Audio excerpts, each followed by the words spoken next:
Okay, hello and welcome to the first question and answer session of the day.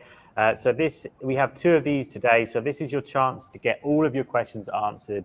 We have pulled together the leading educators in heat printing and garment decorating for you all day. And this is a chance to get anything you want to know answered. Even if it's not quite relevant to the topic we're covering today, if you've got a question, don't leave it unanswered. You've got the experts here. So I'm sure between all of us, we can cover it for you. So before we get stuck into questions, we know we've got lots from the previous sessions already. So if you want to get a question answered, leave it in the chat. We'll bring it up on screen and we'll get through everything today. So just to go from top left all the way around, if we could just get a little intro from everyone, starting with you, Dave. Tell us a little bit about yourself and who you are. Hey, my name is Dave Connor. I am the creative director or the content director here at Stahls. And I'm very, very fortunate to be in a position where I have over 14 years of experience in the decorating industry. Pretty much any way you could put ink to a substrate, I've been there or been around it. So I take all of these years of experience and share those with other decorators just like you guys out there to help you out, to help your business succeed and help you reach your goals. And I'm happy to help in any way I can. I'm so happy to be here today. Do I have to follow that? Hey guys, my name's Jenna Sackett. I was just in the two panels on decoration trends around the world and sustainability. So if you didn't get a chance to join those, I'm the commercial sales executive here at Stahls, previously known as the brand activation manager, which is stated on my window, but that's where we're at now. And I've been working at Stahls for about 11 years now. So all things heat printing and education around heat transfers. Okay, you go first. Am I going? Are you going literally in order? Okay. Hi, everyone. This is my first session of the day. I'm really excited. My name is Molly, and I'm the Senior Marketing Exec here at Stahls UK. So I started off doing sort of all of the social stuff for Stahls UK. So, really getting to know each and every one of the customers and what they do day in, day out. And now I've moved more towards sort of doing the YouTube videos that you guys will see every week. So, yeah, really excited to be involved today. Kelly and I've got a couple of talks coming up later. So, yeah, it's going to be a good Q&A. My name's Andy. I look after the marketing here in the UK, and I've been here for about 5.5 years. And between myself and Molly, we tend to do a lot of the troubleshooting in the UK, trying to figure out problems for you and get these questions answered before they become a question. So I'm really excited to get stuck into Q&A today. And again, we've got lots and lots of exciting panels coming up. I just wanted to make a quick note as well before we get stuck in, is that we have lots of other experts. Some of those are in the expo booths. So after we finish with the Q&A, if you'd like to go and meet some of them, you just need to go into the booth, hit live chat, and you can speak to them directly and learn more about their products. So on to you, Ben.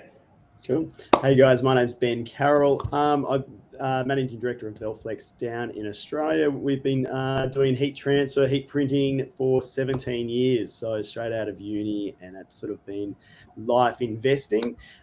Yeah, really excited. I've done a couple of sessions already this morning. We've got a few more coming along. Any questions around heat printing from vinyl, eco-sols, right to the screen printed transfers, the whole works. I love innovation and technology around transfer manufacturing, the whole works, and also heat printing, the actual pressing onto garments and stuff like that, heavily involved in that sort of side of things. So yeah, I'm really excited to answer any questions and help people within their businesses sort of succeed within this space. So. Excellent. I'm Josh Ellsworth, Chief Revenue Officer at Stahls, and so I basically cut my teeth right where we manufacture the heat presses at Hotronics. So as a teenager, I helped care for the factory, cut the grass, clean the floors, and have been at Stahls my whole life. So which company's a little bit over 20 years in a full-time capacity, helping people start their business, grow their business, and also working some jobs on the production side of the business over that course of time. So excited to answer your questions, help you grow today. What's up, everyone? I'm Kelly Walters. I'm the educational content lead here at Stahls, and you can find me on pretty much all of our social channels. And my main priority with Stahls is really all about education and merchandising and making sure that anybody that is watching or using our products fully understands how to maximize their potential. I've been in the apparel industry for almost 20 years, and I'm getting close to 7 years with Stahls. Molly and I have heat press basics and global trends today, so looking forward to this entire long day. Okay, so perfect. Let's get started with the first question then. Do you have any advice to help reduce the treaded box marks, especially with the polyester and cotton poly fabrics? Who'd like to take this one? Go for it, Josh. Go, Josh. You're in. Sure. So I will say that this is such a problem that we have a whole session on this later today that's going to go really deep on heat transfer troubleshooting. This is one of the primary topics, so to give a preview to that. But certainly performance wear, polyester, synthetic fabrics can be heat sensitive. Not all of them are, but many of them are. And you don't know until you know, which is the problem, right? And so I always like to say it starts with accurate pressure. You quickly understand after you've locked down a Stahls heat press and see the digital pressure readout that the pressure you've probably been applying on your press is too much. You don't have to lay on top of the press to lock it down. So a lot of people are over applying pressure. That's leading to marks and scorching. So accurate pressure is key. Then I'd like to move to a reduced temperature transfer. So there are lots of transfer choices from the companies out in the marketplace, including our companies. Some of those transfer choices apply at lower temperatures. So making sure you source lower temperature transfers. After that, if you're still having issues, I think experimenting with different cover sheet options, and then heated lower platens. So if you solve for all of those things, that is accurate pressure, not too much pressure, reduced temperature transfer, correct cover sheet, heated lower platen, you should be able to accommodate, I'd say 99% of the fabrics in the market. You're still going to find that one that scorches when you look at it, right? And so part of it is just understanding the choices from your blank supplier, experimenting with those choices, and making sure you can source a garment that's not so heat sensitive that still meets your client's demands. So that would be my tips. Yeah. And look, to add on to that as well, before we jump to the next one, we find in Australia sometimes when people call up and they've got a heat mark, and it's often they're doing a left chest, or they're doing a position of the garment where they're trying to avoid a button or pockets or something like that, and they either go down to a smaller plate because obviously they want to avoid these buttons and things, so they go to a smaller base plate, or they use something to raise that area up so that they've got an isolated sort of space to press to get that. What we find with our customers, though, is when they make that smaller base plate or they isolate that space, they don't consider dropping the pressure, because if you take the base plate and you reduce it down to a much smaller area, all of that pressure is now focused on that smaller area. And so what you do have is relatively a lot more pressure on a small area, and that can cause the heat marks as well. So our customers will be like, I've just pressed the back of a shirt and it pressed perfectly fine, not a heat mark. I went to the front, I used a little bit of a pad to sort of elevate that area, and now I'm getting these heat marks. But they didn't change the pressure or anything like that. So pressure, too much pressure, as Josh said, is key to getting some of these marks. But considering you didn't change the pressure at all, but you changed the base plate size, we've got to remember, if we go to a smaller base plate, we do need to relatively drop the pressure so that it's not so focused. Okay, next question, please. Durability of UCM's Ultracolor Max on poly. I have worked out a process with a full pillow and flexible grey application pad to print on poly without a press box and no scorch, but now we're having a durability issue with the garments. From Doug. Any takers for this one? I don't want to hog it. Go ahead, Dave. So with using like the any cover sheets, and that would be kind of part of the conversation that Josh had talked about with the correct cover sheet, that when you are essentially putting a barrier between the heating element and the transfer and the garment, yes, it is blocking heat, but sometimes it could be blocking too much heat. So that's one thing to be able to test for and compensate accordingly with either the application time or changing the temperature of the heat press itself to be sure that those adhesives on the transfer are still getting that required amount of heat to bond to the fibers of the fabric. And I think that's a classic example of where lower heat may help, right? Because you want to protect the fabric with that flexible application pad. But if you're having durability issues, I don't think it's a pressure issue. I don't think could be a time issue, but really the adhesive isn't melting, to Dave's point. And so one way to get at that adhesive faster is with the heated lower attachment, right? And still, like if you scorch the garment, you're scorching the inside, and nobody really cares about that. Okay, what have we got next then? Don't forget to keep those questions coming in, because we will talk about absolutely anything you need us to cover today.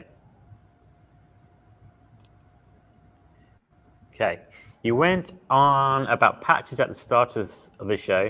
Just want to run down on getting these and using them with a heat press machine. Is there a video tutorial available from Niall? And the answer to that is yes. There is lots and lots of video tutorials available for this across all Stahls channels. I know that we're all a big fan of the patches and the emblems. You can get these in absolutely every continent from Stahls or a master distributor like Belflex in Australia. Just get in contact with your local rep to figure this one out for you. But we have so many videos about this because it's, I think it's just such a big trend across pretty much every single country, every single continent at the moment. And being able to use something like the 360 hat press to apply these is just, it's one of those things where you start, once you've done the first one and you get it right, you're like, where's this been all my life? It's just so easy and straightforward now. It is. It's like the mystery has been solved. But I think the honest answer is you can get them in every single country. We've put a few links in the chat already for you if you're struggling to find them. But get in touch with your local Stahls company and we'll be able to help you with these. And just go on to YouTube, Facebook, LinkedIn, TikTok. We have there's content probably pretty much every single week on patches and emblems to make sure that you know exactly what you're doing with these and getting them sorted out every single time. And I'm sure it'll be something that will come up in absolutely every single session throughout the rest of the day as well. Yeah, I think if there's one thing that we're not short on at Stahls, it's educational video content, right? I think we do plenty of that for everyone to learn from. And if you don't see something, we love to know what we can record and get that out there, whether it is in like PDF form or even video, reel, short content. So the more you have in terms of ideas, then the more we can run with. Some of our best videos, I think, came from customer requests. So keep them coming. So we've got a question from Tony here. I read online that to test the press is to place a sheet of paper on the platen, adjust the pressure until that sheet of paper stops slipping. Is that true? I don't know if, Dave, you want to take this one. I know that Transfer Express did a very good comparison video on a retail-based heat press not so long ago when you covered this quite in depth. Yeah. So I think I learned this one from Josh, the dollar bill test, we call it, where you kind of put a piece of paper or just any paper money on the corners of the heat press and be able to pull them out. So it does factor in a few different variables, but yes, that is one way to start to gauge the pressure of your heat press. When you put them on each corner with, like, say, a quick slip platen or a quick slip pad protector over the lower platen, you're going to be able to pull those out fairly easily, even at a higher pressure. But something like that is going to clue you into where you're at. So if you could easily pull that dollar bill out or piece of paper out, that you're going to have a lighter pressure. Once you get down to the harder pressures, you'll feel that it will slide out when you really, really give a tug on it. But it is much more resistance from the press, which is, I think Josh mentioned it answering that first question, is any of the presses that actually have a digital pressure readout to tell you what that pressure's at is so incredibly helpful for consistent application, especially when, like Ben mentioned, you're raising print areas or using smaller platens, where then you could compensate accordingly and you're not having to stop and test. I am all about printing efficiently and running jobs through your shop. Time is money. So those just little indicators really help. But if you don't have a heat press with that pressure sensor on it that's going to display a number readout for you to know where you're at, something like that the paper test is really going to help you out. And then you start to get a feel for your press as well, where like I am on a clamshell style press that I'm very familiar using. I know when it's, you know, I could pretty much close my eyes and say, oh, that's an 8 on pressure, and I'll be able to feel it. So the more you get comfortable on it, but if you are in the, you know, in the gray area of knowing, definitely the paper test does help you kind of dial in that pressure on the press. I would just add holding a straight edge ruler up to the edge of your platen from corner to corner will help to identify potential issues with your heat press. When you hold that up edge to edge, sometimes you'll see a top heat platen that's a little bit warped. Either it's concave in the middle, which presents, you know, a lot of issues for even pressure at the center of the press, especially with some other processes like direct garment printing, where condensation of the pre-treat can gather there. And particularly if you're pressing out to the edges of your platen, some of the cheaper heat presses in market won't have a flat heater, and so you'll lose pressure on the edges of the platen, either because of the heater or because of the density of the lower pad. I mean, at the end of the day, the answer to all of this is buy a Hotronics heat press, and we've done the work, so you don't have to worry about these things. It reads the pressure, the heater's flat, you know, it's warranted. It solves the challenges if you're having pressure issues. I love the reaction. So you guys like the Hotronics heat press? Give me a heart or a yay. And if no one's seen the Hotronics versus import video on YouTube, you need to go and check that as well, because there's a fantastic, about 10-minute video that Josh did a few years back when he literally cuts open a heat press versus an import press, so you can see exactly what they look like inside and what you should be looking for in build quality. Yeah, I've never seen Jenna this quiet. Can we get a question for Jenna? Like, next one. Yeah, you want to take the next one, Jenna? Great. What is the advantage of a hat press that heats both top and bottom platens over just top heating platen hat presses? So over to you, Jenna. So we kind of hit on this with a couple of the earlier questions. This is going to help with some of those heat sensitive fabrics if you need that bottom heat solution for doing left chest and items like that could potentially scorch. And then, of course, speaking to the trends of our dimensional emblems and patches, these are going to allow you to stay relevant with your customers. So if you're not using them already, this hat press is going to allow you to use them with ease. At times, if you're using top heat only to apply these, it can compromise the finish of the fabric that you're heat applying. So this is going to, you know, do a little heat sandwich with them so that you can cure the adhesive from the inside of the hat, the bag, the shirt, the jacket, whatever you may be custom printing with these patches, instead of just coming down with top heat only. So yeah, that's one of many of the advantages. Another advantage would be getting into headwear if you're not already. There is a lot of great resources on, you know, ROI of the machine and how much money you can really make in headwear. So check out that resource if you haven't. Yeah, I know I used to stand beside the cap press at trade shows, like, and we still sell a lot of the standard cap press, but it was my least favorite spot to be stationed, because you would sit there all day, and if we sent the wrong cap in, wrong cap, I mean something that wasn't like unstructured cotton twill, like I could do that all day, no problem. But as soon as you sent a structured cap or a cap with acrylic, especially a black or a darker color cap, literally sitting there all day creasing caps and trying to, you know, prove the value of the machine. And it was just like, this isn't the quality that any of us want to deliver to our customers. So that's why the Hotronics 360 was invented with top and bottom heat, was to completely eliminate creasing and scorch marks on caps first and foremost. But as Jenna mentioned, expanding that to, you know, using it to print left chest on performance wear, lots of other products with dimensional emblems and patches is just, I mean, it's got to be the top ROI on any machine in the market for the space that it takes up. Yeah, we have clients that are, you know, running full businesses just with a 360 cap press. It's incredible. I love it so much. It's actually right beside me. I just kind of rest my hand on it throughout the day. Hotronics 360 IQ. That's how small it is, guys. He likes to carry it around. Usually it's right there behind me. Like, that's the one I have in my station. Yeah, you have the picture of me carrying it on my shoulder at the trade show to somebody's car. I remember that. Okay, so question from Lawrence. I desire to build a business around heat transfer decorating business. What would you say to someone making a cost benefit over heat transfer technology versus screen printing, with screen printing being cheaper?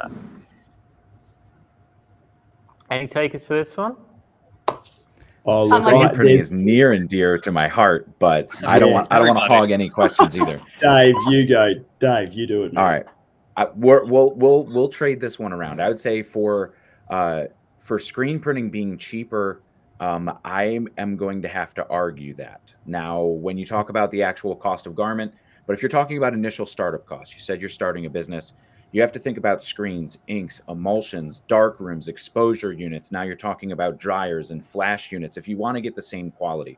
I learned how to screen print on my kitchen table 14 years ago, right? It took me 3 weeks to be able to pull a quality print that I felt comfortable selling. I wasn't an apparel decorator at the time. I was trying to make merch for my band, and I had these higher standards that were just like, this isn't a quality print. Figuring out all of those emulsions gets expensive. You're buying the right kind of squeegees. You have to learn about squeegee durometers. So it's not just the actual initial investment, because if you're talking about a press itself, that's the cost of a very high quality heat press, not even looking at a dryer or an exposure unit or any of the supplies that you need. But you also have to think about the time, because when we're talking about running a business, time is money. So you want to be working the most efficiently as possible. So especially if you're just a one-person shop to get started, you have a limited footprint, you have limited space, you have limited time. So why not maximize that by getting a screen printed transfer, essentially, to have that same look and feel on the end product without having to spend the time with burning screens and cleaning them out, washing them out, looking for the space that you're going to have with that. I mean, when I was doing it first at home, I had to keep the bathroom closed because it was the only light I could control the light in, and it was no windows or anything, but then we couldn't use that space. So if you're looking to really start from your home or in a business, space is money, time is money. So I would argue that, yes, once you have everything set up, the cost to produce a shirt may be slightly cheaper than producing it with a screen printed transfer. But when you're looking at those higher quantity runs that are really efficient for screen printing, 48 quantity and up, you're able to produce those with a screen printing press pretty much as fast as you could with a heat press. At one of our most recent shows, I raced Josh with printing caps and screen printing shirts, essentially with screen printed transfers. And I was able to produce, 30 shirts in about 18 minutes. So with a manual screen printing press, a conveyor dryer, and a one-person operation, that's meeting the same exact capacity of what you would match if you were hand pulling a squeegee. So yeah, that's my take. If anybody else has anything else to add on that, I went way more in depth than I had originally anticipated. So Ben, you go. You're going to talk. Look, all I was going to say is, like, we do have a piece coming up later on where we do a comparison as well between DTG, DTF, and screen print as well. But we talk about one being cheaper than the other, but it also comes down to the fabric that we're printing, and or the garment that we want to print, right? Screen print can be more expensive to try to print onto some garments because you have to use special inks and that sort of thing for the different fabrics. So yeah, as you said, Dave, like there's some huge setup costs associated with screen print, in terms of emulsion screens and the whole works. And screen printing can be cheaper, but it's for those higher runs. And when we're talking about smaller business, when we're talking about home business, when we're talking about smaller business, when we're talking about uniform businesses, we often find that it's not, the customers aren't walking in for 100+ units. They're not necessarily even ordering 50+ units, right?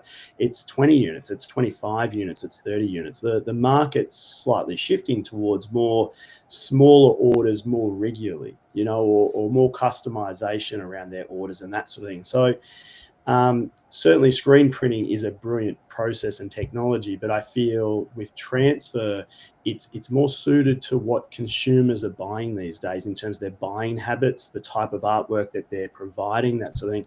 So with transfers, with lower setup costs and things like that, it really does swing towards being a more cost-effective print solution for the type of work that customers are going to walk in your door with and ask you to print, is probably even a better way of sort of putting it. So one more just point of view on it is, I feel like when you are, and I love screen printing, right? I think it Yeah. serves a very important place in the market, and that place is high volume run sizes. I don't think it serves particularly well for e-commerce, which is where we see the majority of transactions happening, because to sell screen printing at e-commerce, it means you're fully committed. And what I mean by that is you are committing design to shirt to size to inventory, which adds overhead and carrying costs, not to mention the space for the outlay of the equipment. That's why I think heat transfer has such a place in the market. Yes, for smaller run sizes, orders of 25, 50, 75 shirts, right, in a small space, but also printing only what you need just when you need it for e-commerce. That way you leave yourself lots of flexibility, and we don't end up overproducing apparel that consumes cash and sits on the shelf and ultimately becomes apparel waste, or best case becomes clearance rack where we sell it off at a break even. Like heat printing, like, yes, I could inventory designs or print them to order, but there's so much flexibility to have many product SKUs without the inventory carrying costs behind it, and that is super valuable for any brand that wants to transact online, whether you're doing that brand for yourself or powering a e-commerce website for your client and printing on demand. So screen printing has a place, it's good, but it is not superior in any way, as a lot of people would make you think. Just because it costs more doesn't mean it's superior. Okay. What do you suggest as a cover sheet, and do you use different types depending on the material? Do you want to take this one, Kelly? I don't think you've had the chance to answer one yet. I'll let you take the reins here. Yeah, I mean, I think when it comes down to understanding your transfer and what the overall finish you want on the garment, certain cover sheets are going to give a different finish, whether it's going to mat it down, or it's going to give it a little bit more sheen, or we talked about the flexible application pad earlier, that's going to even add a little bit of texture to it. So if you're using a screen printed transfer, then you need to understand that you don't need a cover sheet with that. So if you know what products you're using, you know what transfers you're using, and you know what garment, so the textile that you have, then you can kind of understand what your finish is going to be, or what you need to either help protect the heating element or your garment, or really just give you that different texture or finish at the end of the day. There's not one that fits all, right? Because all transfers are going to be different. The adhesives are going to be different. So it's just really understanding what's in your lineup. And if you're going to be using direct to film and screen printed transfers all day, then it's easy to simplify. When you start getting into ultra, CAD cut materials or sublimated twill, that's when everything's going to shift a little bit. Okay. What do we have next then? Where is the best place to educate ourselves on the pros and cons of the various heat transfer processes? For example, when is a DTF color preferred versus CAD cut options?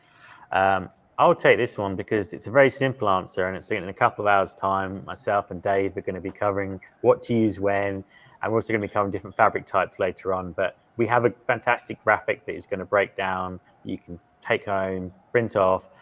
So it's a very easy calculation to figure out once you kind of get into the products of what to use when, because there's a place for CAD cut and transfer, all transfer types, and it's all about having the right option to use when. So whenever that job comes through, you'll be able to pick number of colors, number of quantity, and choose the right option every single time. But make sure you join us a little bit later on because we're going to go in depth on what to use when.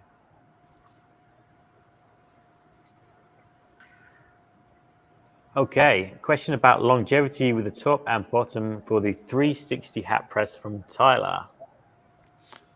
I think he's more advocating for it here. So this is we know Ty. Ty is very successful with the 360 hat press. I think he was sharing his feedback that not only does it eliminate the crease and the scorch mark, but it creates patches that are durable that don't need to be sewn, and he's experienced that in his business. So, Josh, you have a lot of experience with the Richardson 112 and printing that on the 360. Do you have advice for avoiding a crease on that?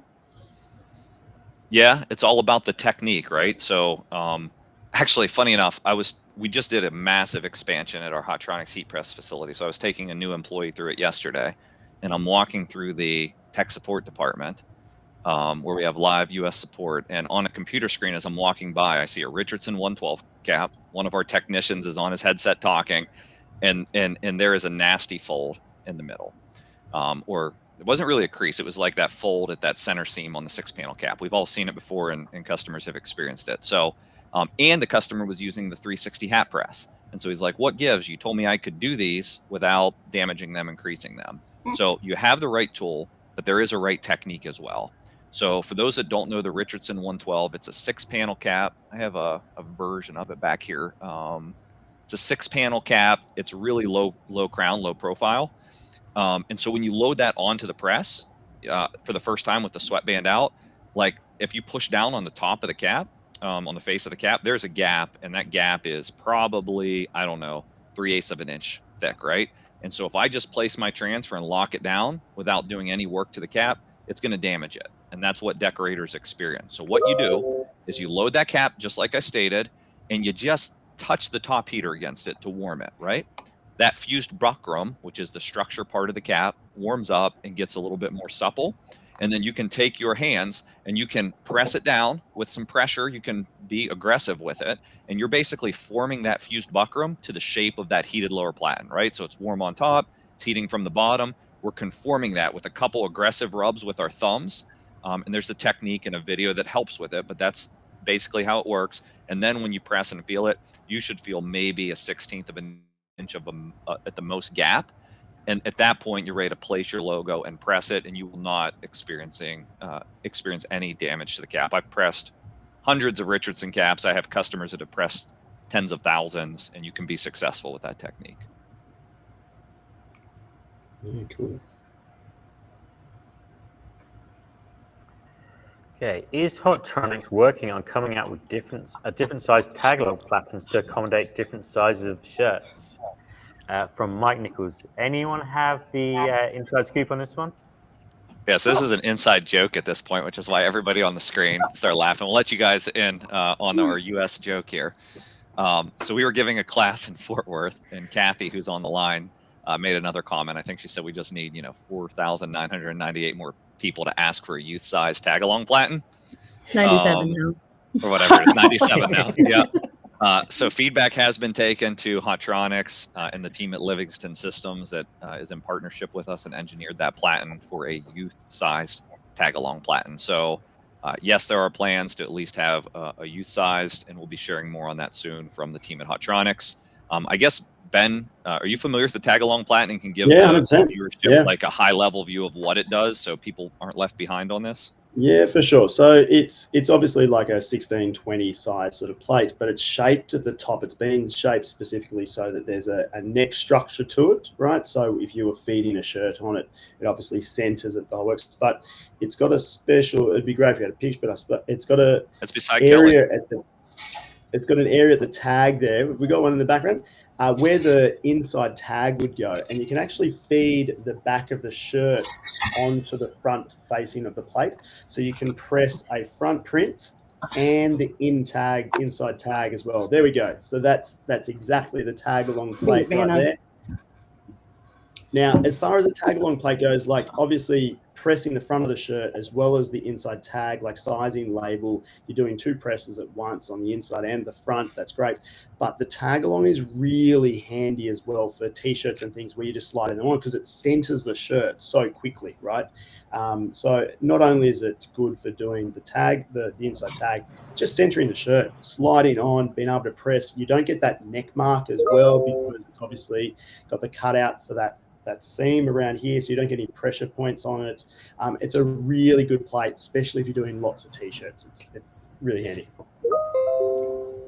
The one kind of bonus thing I absolutely love about it too is when you're printing short sleeve t-shirts, right? You could take the sleeve and just loop it over just where the tag portion is and be able to print a 3.5 by 3.5 essentially a sleeve print without having to change the press setup. So you could go from decorating the inside tag, the front of the shirt, even the back of the shirt, and then a sleeve print location all with one platen without having to raise anything or adjust pressure or swap out the platen. So I absolutely love that thing.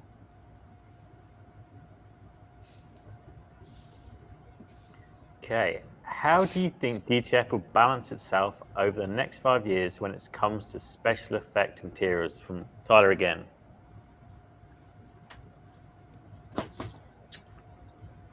Any takers? Yeah, I mean, anybody want to chime in on that one? Otherwise, I can give a point of view. I mean, I can chime in because Molly and I, our class is on global trends, right? And even earlier, the conversation on trends with Carlo and Jeremy, they were talking about rhinestones coming back, which they are. I mean, we talk about that, upcoming in our global class. But then if you go into retail and you really are looking at what is in front of you, you're going to see a ton of dimensional products, products with texture to them. So yeah, direct to film is beautiful on garments. It's going to be extremely, soft and thin, and you can get fine detail. But when you're looking at those retail elements, which people will naturally gravitate towards when it comes to decorated apparel, you can't get that with direct to film. So the request will still be to have that super thin feeling on a t-shirt. But when somebody is very pro on trends and they're wanting to look like it's a retail garment, you're going to have to go with those products that are not direct to film, which is going to be your CAD cut, which is going to be your reflective materials, and those that have the sparkle, right? Like those sparkle effects is what I'm going to call them from a metallic and rhinestone perspective. So it really all depends on who your market is. If you do not touch those products, then at the end of the day, they're probably not going to be in your lineup. But if you're focused heavy on trends and understanding the retail world, you're going to naturally gravitate to those as well. And I'll say on the 5-year horizon for DTF, my prediction is that you'll of course be able to achieve neons, right? Because that's just an ink color change out. I have my doubts on like true metallics with DTF, just based on what I've seen in the eco solvent world for metallics. It's kind of like a little bit lackluster, in my opinion.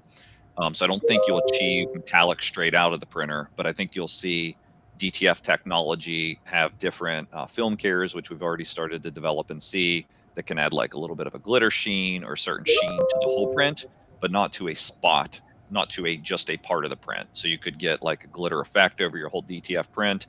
The stuff I've seen, I haven't been overly impressed. It's typically adds a lot of feel and crunch to it, but it's early stages, and that stuff will come along. I would see like being able to foil over top of DTF, or being able to add like a reflective top coat on DTF, for one color foil and reflective prints as being possible. So I do think DTF will start to fill some special effect stuff, but at its core, in the next 5 years, it won't get anywhere close to the effects you can achieve with some of these other heat transfer processes that we're seeing. Ben, are you seeing anything differently? Or good, Jenna? No. You go, Jenna.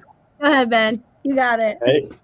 No, look, I was going to say very similar. Like we're still seeing a huge growth in that CAD space, and I know we're going back to the, we talked to the retro, like the 90s, the early 2000s, that sort of thing, and the glitters and the puffs and those sorts of things, right? So CAD, I feel like it's certainly from a trend point of view, there's a big boom towards DTF, but there's also this growth in this CAD space as well, because that's where the fashion and that's where the trends are sort of coming in. But as Josh has said, like DTF, it's early stage as well. Like it really is, eco sol vinyls and things like that took many years to develop and get to where they are now. And CAD, same deal.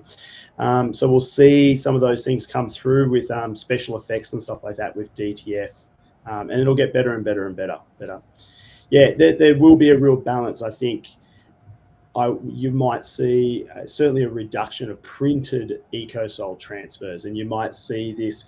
People will have a DTF machine or will have access to DTF transfers, and they will still have a cutter doing their special effects and doing the sort of the glitters and the metallics and the foils and all of those patterns and things like that, where they're layering stuff. I think people's product mix will be a real balance between DTF and CAD. That's where I sort of see probably where that future's going. So, but 5 years is a long time in this space, eh? Right. Jenna, anything to add to that, or? Yeah, that's pretty much what I was going to say. This is going to speak to the relevancy that heat transfer vinyl still has. I know there's a lot of question around heat transfer vinyl and whether it's relevant anymore. And I'm like, what? like the special effects are still so popular. Yeah. The metallic foils, puff, glitter, the amount of special effect you can actually achieve in vinyl totally like blows DTF out of the water. DTF is amazing in itself for the attributes that it offers, but heat transfer vinyl still has those special effects that other print techniques cannot achieve.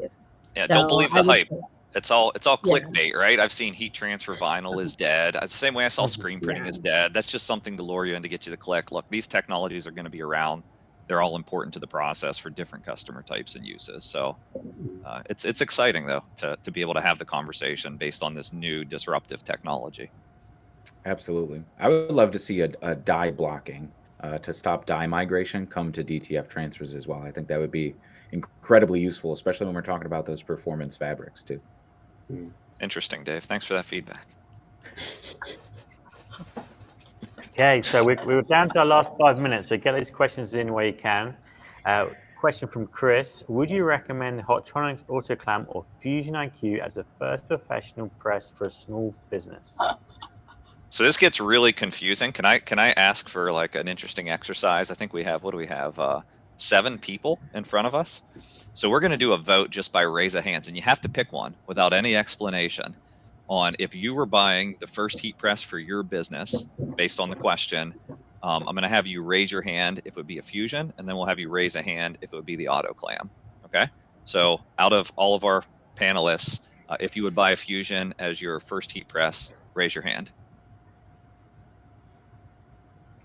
Right. Okay, 2. All right. If you would buy an AutoClam as your first heat press, raise your hand.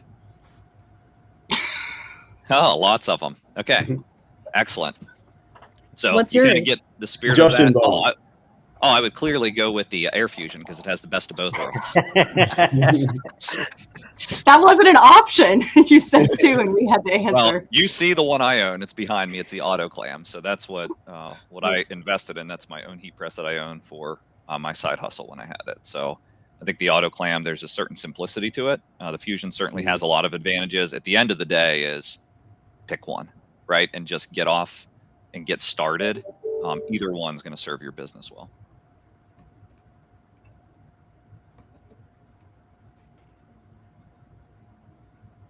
Okay.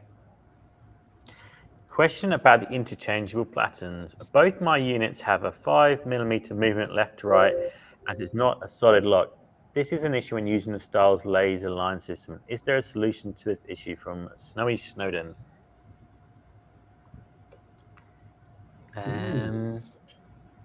It's a tough one. I don't know that there's a great solution to the issue, to be honest, because I know what she's speaking of, or he's speaking of. And so I think trying to make sure that you've just have the platen that fits the machine correct. They shall all be interchangeable, but there is a little bit of give left to right on the platens. So this isn't going to sound like a great solution, but it's an answer. Is that lock your laser light basically to where the platen's like always in the left position or the right position, depending on which way you want to operate of. And then basically after you load your shirt, before you load your transfer, just give a quick little nudge of the platen to get it back into that far left or far right position, and then line up from there. That's the best tip I can give for some consistency, because there is a little bit of a slight give in that lower platen. Yeah, I know that Snowy's actually got a great setup, and they've got the laser actually fixed to a bit of the building shining down on the machine. It's perfect. Like it works really, really well. But you're right. It's perfectly fixed, and the heat press is all fixed, but the plate has that slight little bit of movement. So that's a great suggestion there you've got, Josh. So yeah, we'll take that back to our manufacturing team if see if we can make some improvement to get a little bit of that give out of there, because I could see how that's a challenge.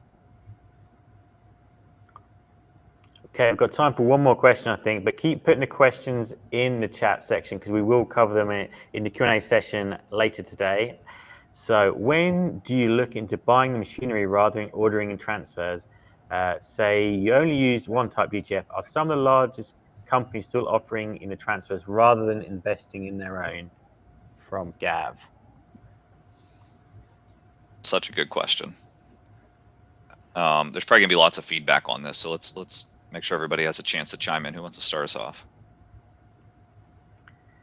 I'm happy to go first on this. Right. I'll let you go first. You go first, Kelly. I'll jump in afterwards. No, I was saying go Dave and then just go down the line. Like the intro. All the way around. I think there's from the decorators that I've talked to, there's definitely a mix where a lot of them don't have the space or the staffing to be producing direct-to-film transfers. I saw a great breakdown from Davis Slagle and Marshall Adkinson looking at the cost of producing DTF in-house. When you talk about the footprint, you talk about the labor, you talk about the cost of materials and the cost of the machine, that it boils down to, in most cases for small decorators, around like 8 cents a square inch, all expenses in. So to eliminate that, to be able to order it, a lot of companies are choosing to not complicate the actual workflow and the operations of their shop and order it in, while some look at the investment as a benefit to their business long term, and they'll bring it in. But I've definitely seen decorators go both ways. And it just depends on the amount of, more processes or more operations that they want to take on. Ben, do you have a point of view? Because I know you kind of do both, right? So say that, Josh. Hang on. I was going to say your point of view would be interesting because you'll set people up with the equipment as well as sell the transfer, correct? Yeah, 100%. So we, if I was to be asked that question by one of our customers, we ask them, do they want to be a transfer printer or do they want to be a garment decorator? Because it depends on where you want to make your profit, right? So sure, printing the transfers yourself, you've got to set up the space, you've got an area, you've got to have an employee, technician, you've got parts that you're going to be going through. So you need to be producing lots of transfers to get the return. And so then you're producing transfers, not just for in-house, but you're probably also then looking to, you're trying to sell transfers as well because you want to keep your machine running. And for some printers who have been producing transfers for years, and this is new technology, they're kind of set up that way, they want to stay printing and making money off transfers. But there's a big shift from our customers who have previously been transfer printers who have decided that, to be honest, they make their money off decorating garments. Just because you want to sell decorated garments doesn't mean that you have to be a transfer printer, especially if you've got a great relationship with a transfer supplier that's able to offer you the transfers that you want to use, and it comes in a fast enough turnaround. Sure, you might pay an extra $1 or so per transfer per transfer in terms of the actual sale of the garment, but you could do another 100 or 200 units a day, like garment sales, just by using that space for a showroom, using that space for more heat presses. So you can get through, like, instead of having a DTF, you have an extra heat press or something like that. The cost savings in not having the staff and the whole works. To be honest, we have a lot of customers who are choosing to be garment suppliers and garment decorators and choosing not to be transfer printers.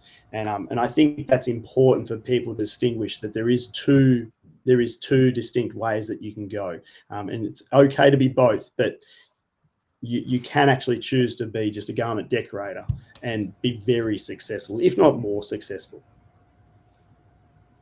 Okay. I think that's about it for time for this question and answer session. So just to remind everyone, we will be back at the end of today to finish up with the question and answer again. So anything you didn't get covered today, we'll cover later on. And likewise, anything you think of throughout the day, just pop it in the chat section. Even if it's not relevant to that particular session, we'll cover it later on. Josh is going to be up next in about 10 minutes time. It's a fantastic session around cost calculations. So do make sure you stick around to join him for that, because he's got so much value to give to that in that. I'd like to thank every single one of the panelists for joining us today. Sometimes some of them for the first time today, but they've all got some fantastic talks coming up later today. So make sure you check the schedule for your local time so you can join in and get those great education there. Do make sure you go and check out the expo area. So if you're looking to speak to some of our distributors, I know the team from All We Do Is, for the UK team, are only there for another couple of hours. So make sure you go and visit them and talk to them. And all of our partners and sponsors have special areas in the expo area. So this is where you can get your exclusive offers from all the blank suppliers, exclusive heat press bundles, which will only be available for people attending today. And so thank you again to everyone, and we'll be back very soon with more talks.